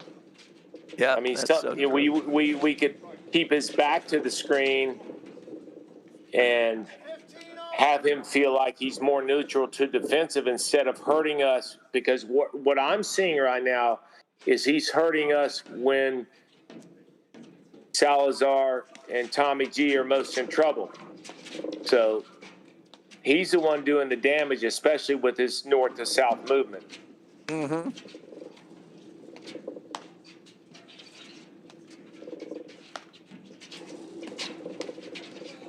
You remember Bill and Leo Power? Oh, yeah. Our brothers. Yeah, the Power brothers. I hope Leo Power and Bill Power maybe recognize me talking about them, because we haven't seen them around in a while. A couple great dudes. I mean, just phenomenal family and great guys. But Billy had the hammer, and Leo never missed a ball in 100 years. But everyone wanted to play Leo. But when they were most in trouble, Billy was hitting the ball about 100 miles an hour at your chest. So, maybe playing Billy, and he sometimes couldn't create his own offense, and going to Leo when you're most in trouble, not a bad idea. Did you notice the setup there as you were talking about the Power brothers? That they were strong with their positioning, with Humphreys way over on his right-hand side there. I love that. And then he's in it. See, that's the thing. They both have such good touch at the net. They just need to know who's at the net. Yeah. It's a great get by Tommy G. He was on that, I think, before it bounced. At a break point here. All right, let's see the communication between Russell and Benkaim and Chris Humphreys here. Wow, that's a great ball. The thing too, Mike, is you can't both be looking to hit overheads. Like there, you saw Benkaim, he pulled his paddle back like he was going to hit it. It's just, that ball into the gray area, you got to have definition of who's going to hit the overhead. I like Chris being over in the alley there. Again, it's just,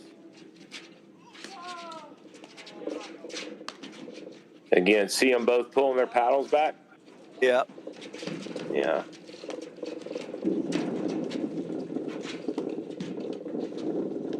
And that's too because as a lefty-righty, they're not necessarily playing in the stagger. I mean, yes, they're up 3-love, but I believe this match could even be won even easier. I do. I mean, all these guys are just so talented, but this could turn quickly. Yeah. And that game was lost because of miscommunication. It's not lost because of talent. It's lost because there's too many gray balls.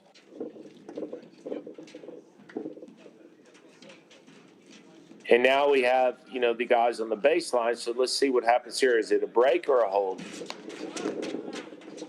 They've been pretty dialed in the backcourt play. But as I say that, Humphreys hit that 50-50 ball. Went for a little bit too much. Yeah, it's got to be a spot drive. All right, I think this is where Russell and Chris need to slow it down just a little bit.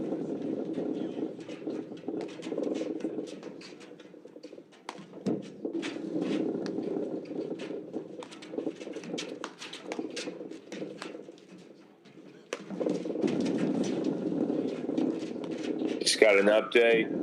Tyler Frazier and West are into the finals. They won that other semi over there. So, winner of this match will play them. What are we on at 9:30 in the morning, Mike? 9:30 Eastern Time. Love it. We'll be back on the APTA YouTube channel. Okay. Probably after this, I'm going right to bed, so I'm just fresh as a daisy for our Guy Moore and myself will be back here for the finals. Okay. Tell all your friends. Yep. You never know what Mike or Guy might say. Who knows? I don't know.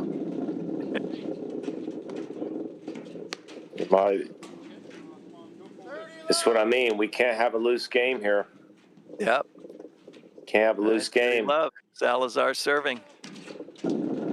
And that's the other part of it too. Is as much as I've said, there's a little miscommunication at the net in terms of the scheme. You do need to own a backcourt scheme too. What are you looking for? What are you trying to set up? What patterns are you trying to create?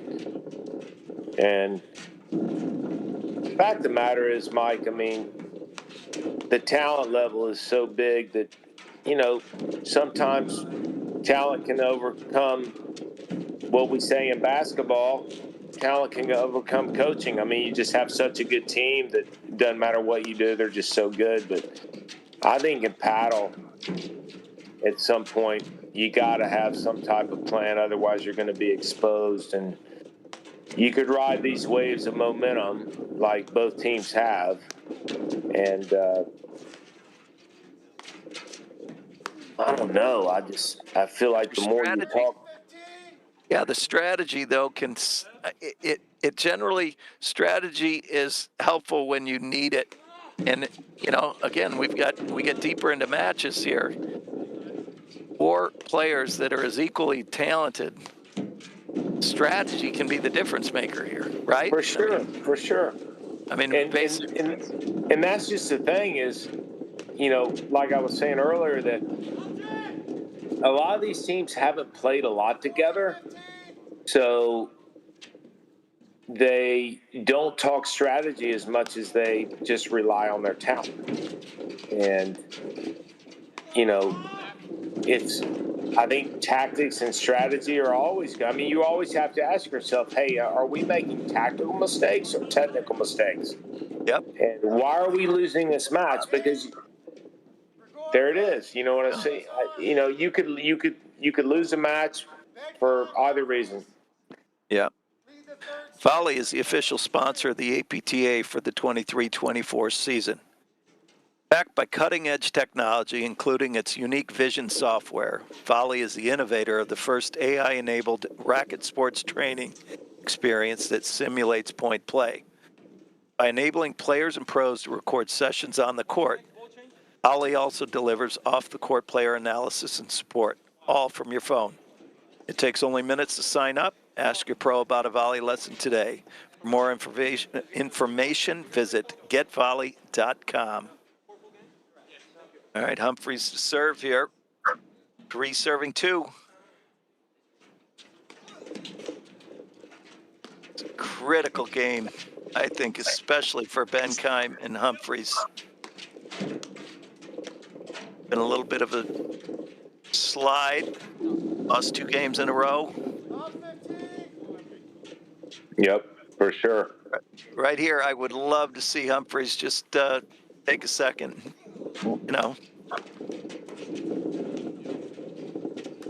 Pump the brakes. Talk to his partner about how well his hair looks. Something. Yeah, and that should have happened at 3-Love probably, but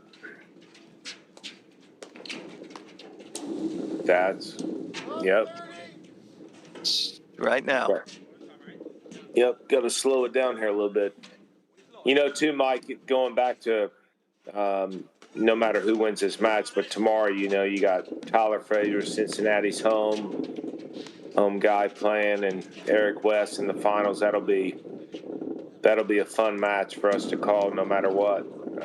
It's always yeah, they got the hometown crowd behind them, and literally hometown in the sense that I think Eric West was Hyde Park's Golf and Country Club director, and he's recently been replaced by Rob Bacher. He's back in the game. Tyler Frazier, at Camargo Club, they'll have, I'm sure, a huge crowd. Yeah, that's great. Whether on streaming or not, because the temperature's supposed to stay pretty cold. And Cincinnati's such a great paddle town. Just such a great paddle town. So many great clubs and just a perfect area. There again, you're seeing who's going to hit what volley. I mean, it's just. We're 3-3. 3-3. That roller coaster keeps it rolling. Yeah, 6 flags.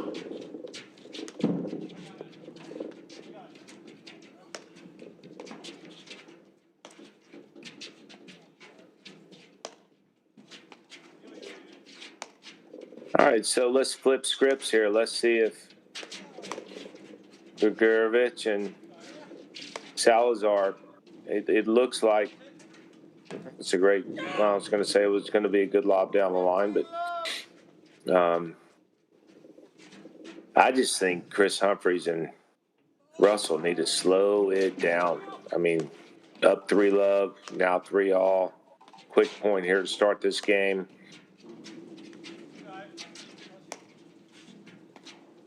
Yeah, winning quick points, play them, continue to play. But if we're losing the quick points, boy, you better slow things down and be a little more selective. For sure. I think too, just take a mental little break. You know, if I walk two guys, you're gonna come up as my catcher. You're gonna come up to the mound, right? Of course. Not only that, you know, we don't talk about this enough too, Mike, but think about it. I mean, everyone's playing the traditional one-up, one-back formation, serve and volley. You've seen no one really stay back here. And I'm not suggesting it one way or another, but when you're up 3-love and then you get all of a sudden the other team runs 3 straight games off, I mean, you could change the formation as well. Yep. Maybe you don't play both of you at the net. Maybe you play back and just develop long points, because the rhythm has got to be broken. Because the way I see it right now, unfortunately, I'm not going one way or another. I mean, great serve right to the nick. Nothing you can do about that. This is going one way quick. So, and it went one way quick to begin the set, 3-love, and now it's 3-all.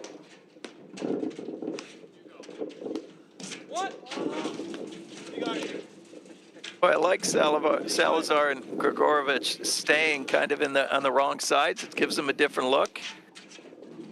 You know, they're both still got all that offense, but no, it's just a different. I love every once in a while changing in the backcourt with my partner, either by, in the middle of a point or maybe in our transition, but staying and just to give that team a slightly different look when they're at the net.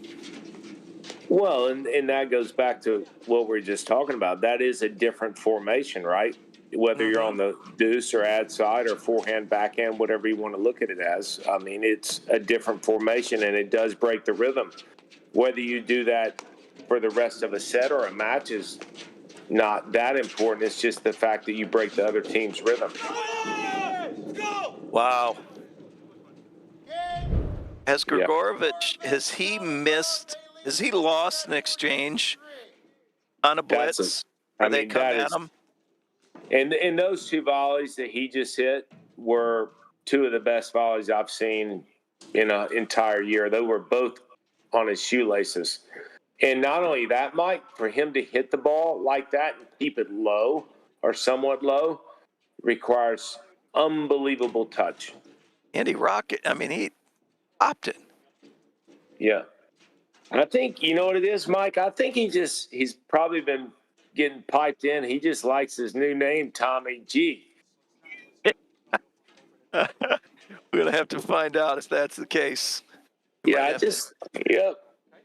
I think we need to take a little responsibility for his soft hands because his new name, Tommy G.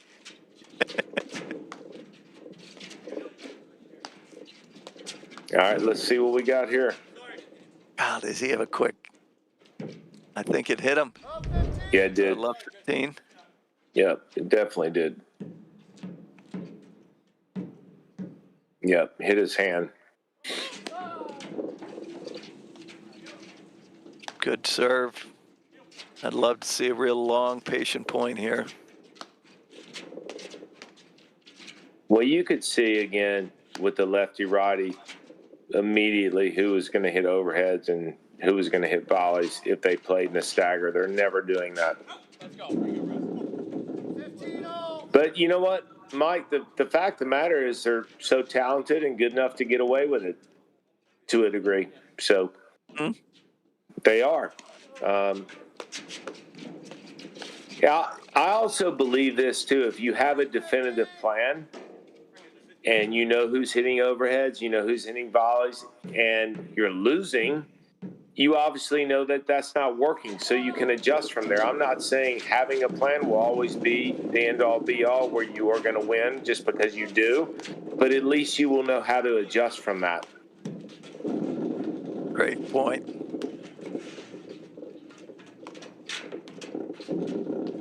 Guy, we've got in a couple weeks, we got the sign up is going live on the APTA's website for the men's and women's team nationals. It's a great event. I think if it isn't the largest, it's pretty close. We have, I think, over 700 players that participate in it.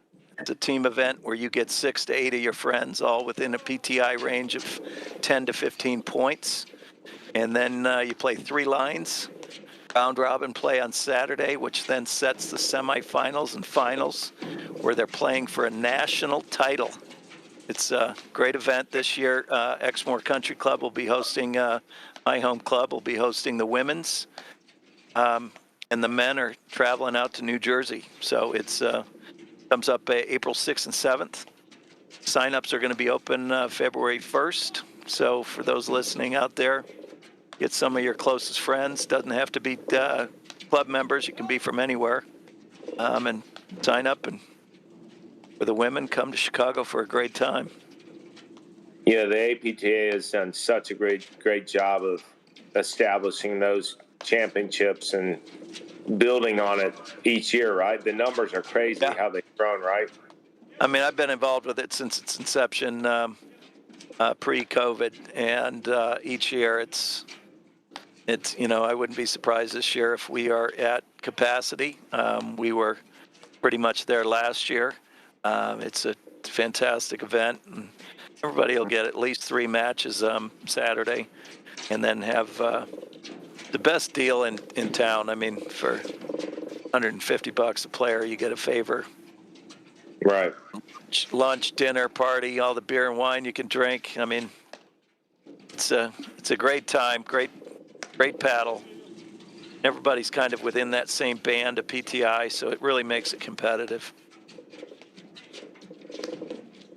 So this is probably one of the longest points we've seen in the match, and rightfully so at this score of the match.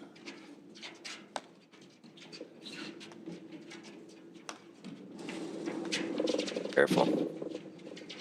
And, I honestly don't understand why more points aren't played like this, where the screens aren't, or the overheads aren't hit so hard of the screen. There's just more discipline here. If there wasn't more discipline, Mike, the point wouldn't be this long. I mean, it's just a flat out fact. Yeah. You see how that ball's hit soft. It cannot be an offensive drive off the screen. Same there, neutral overhead. Same here. It just. And even there, when Gregurovic is driving, he's driving from the middle of the court on a ball that landed past the service line. He's driving on the terms of the volley, or not on his terms, where he's able to step well into the court and crack that thing. Right, and the ball's low, so it's a neutral drive. I mean, he can't miss that drive. He's got to spot it. And if it's hit short, the next lob's better, or if it's popped up, it's an easy drive. But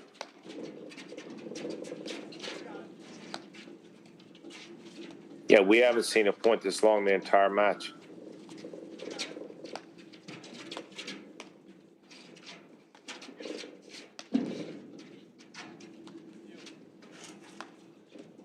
I'm at a loss for words, Mike. Oh, when this is that good of a point, your really good news is you don't have to speak. You let the point do its work. Oh, boy. 30, 40. Jinx him. It is now 40-30. Break point here for Gregurovic and Salazar for their 5th game in a row. Game for Gregurovic. All right, so here we are, 5-3. Chris and Russell are down. I mean, this is where we need to slow it down and talk, and I want a long point here. I do. What's going on here? New ball. Okay. I think they're one short. It's if my math is correct. 19, 24, 27 games. Don't they have one more to play? But that's why I don't make the big bucks there. Didn't you and I in Chicago have a little misinterpretation of math, or no? I think it was Brad Easterbrook's math. Yeah, I think it was wasn't too. you. Yeah. Yeah. No, it was not me. It wasn't me. It wasn't you. It wasn't me either. Yeah, it was Brad. You're right. It was Brad. Yep. All right, here we go.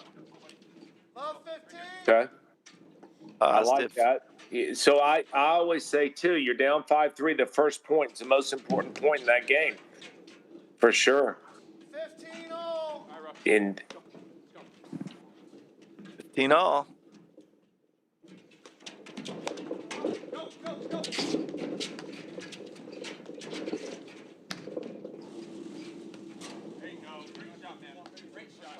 But it's the third time that they've got Tommy G in the screens that he misplayed that screen, but wow. good overhead.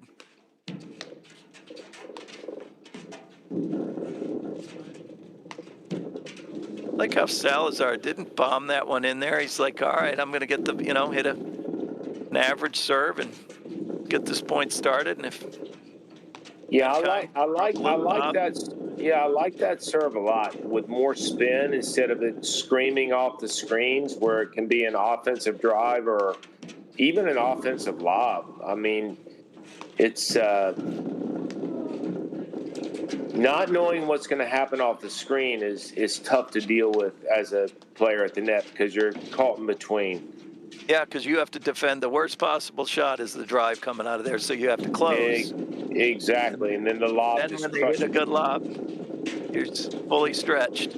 Yeah, There's a good drive right into the crease, right into the nick. 40-15 for Humphreys here. Try to get this back on serve.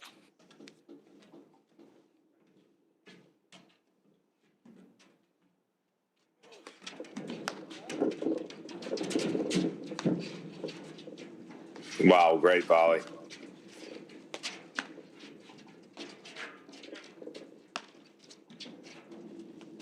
It's a great neutralizing overhead. You see how that, Mike, landed? It could even be a little deeper, like that one, where it just dies into the back screen where it's not even coming out behind the baseline. Those are great overhead. I love it. And notice, where it's hitting on that back screen, too. It's hitting it, right. Almost at the bottom of that logo, so it's waist level to your opponent. So they have to, if they're going to drive that, they have to lift it from the baseline, which is about as anemic a drive as you're going to receive as a volleyer. For sure. Wow. Okay. I like that game. It's a real solid game for Benkaim and Humphreys. We're serving to stay in the match. They're down 4, serving 5. Match is coming up on the 2-hour mark. Everybody still looks as fresh as daisies, though. These guys are thoroughbreds. They go all day. Yep. Just like you and I used to do. Yeah, that's right. Salazar's so smooth, man. He probably isn't even sweating. His heart rate's at about 62 beats per minute. All of them. Everyone on that court. All right, I'm looking for Chris and Russell to really, really make sure they communicate this game. This match is a long ways from over if they do. And I actually love Chris Humphreys letting that ball go because he had to only protect his line there, Mike. Yeah, he's committed to volleying from defending a very small piece of the court. Yeah, you can't look for left and right when you don't have the opportunity or choice. And that's what I was saying. He was committed to volleying. Okay, good lob. Tommy G with a little backhand overhead. Good ball. I like that pace from Russell. And that's where I think he's performing his best, is that 3-quarter pace. Oh, he's so smart. So smart. I mean, not trying. I mean, you're not gonna. I mean, I know it sounds silly what I'm about to say, but never trying to win a point. Just a transition, move in, softball the screen where it's not offensive. Love 15. On the same thing with the volley, too. You see him get a little aggressive with that volley, where the volley is almost that same reset mentality. Defensive shot first. Love 15. Oh, what boy. a spot. 30. So, Mike, tell me why you think that spot was so good. I love the spot, Well- but it's well, if still you to Chris watch here, Humphreys' play. It's kind of up in that upper left. They call it the chicken wing, and it. Exactly. The height of that ball makes it. If it's 6 inches lower, he misses that never. Yeah. But because of the height, that's that is a tough ball.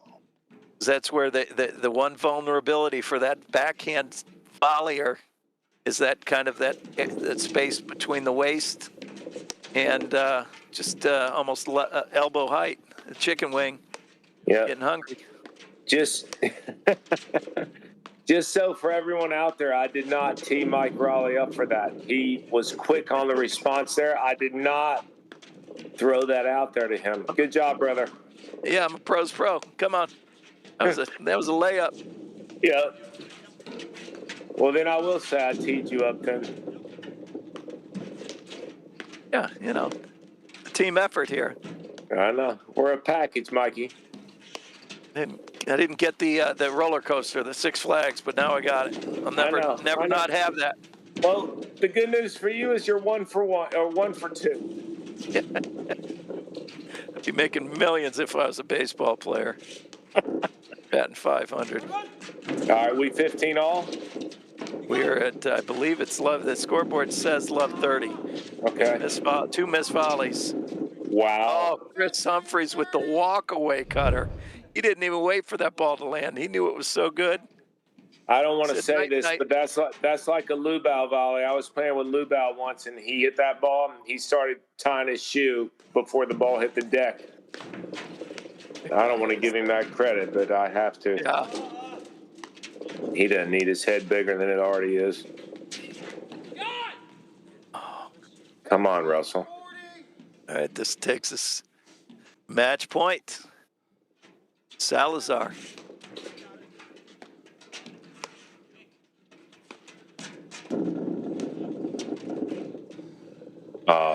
Boy, game, set, and match for Gregurovic and Salazar. Wow. Benkaim, Humphreys.